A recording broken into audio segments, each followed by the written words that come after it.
একজন কাস্টমার নিয়ে আসলো, এসে বললো ভাইয়া চার্জে লাগালে লক আসে আর পাওয়ার প্রেস করলে ওটা বন্ধ হয়ে যায়, আবার চালু করি তখন আবার বন্ধ হয়ে যায়। বললো এটা কি ব্যাটে লাগবে না, ব্যাটে লাগবে না, এটা একটা রেজিস্টার আছে, এটা চেঞ্জ করলে হয় অথবা করলে হয়।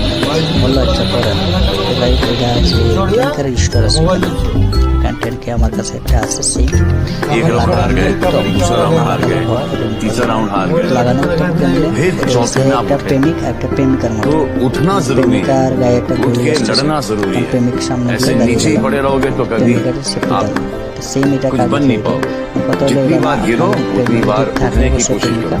তাহলে প্রেমিকাকে যত্ন নেওয়ার জন্য অবশ্যই আপনি সেফটি দিবেন। যদি মনে করেন এক গেছে আর এক আসবে, এটা যদি মাথাটাই তাহলে আপনি এটাও লাগান না, এটা একই কথা। যদি মনে করেন যে না কাস্টমার আবার ঘুরে আসো, তাহলে কত লাগবে প্রায় ভিডিওতে हमारे किसी ना हमारे हम जानी है, तभी हमारे काज उठना जरूरी है, उठ के लड़ना जरूरी है, ऐसे नीचे ही पड़े रहोगे तो कभी आप शेयर करें कुछ बन नहीं पाओगे।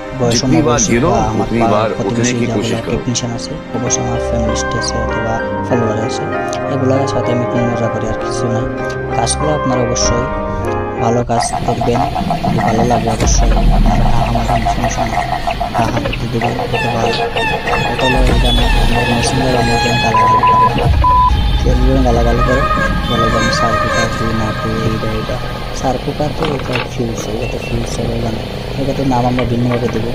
হ্যাঁ সার কুকার হিসাবে আমি ব্যবহার করি, সমস্যা হলে সার কুকার সমস্যা, তো সার কুকার মতো দেখতে দেবে তাই, এই জন্য আমি সার কুকার নাম দিয়েছি। এটা ফিউজ পেলে অনেকে বুঝবে না ফিউজ কী ভাই, মনে করবে যে মেশিনের ফিউজ নাকি।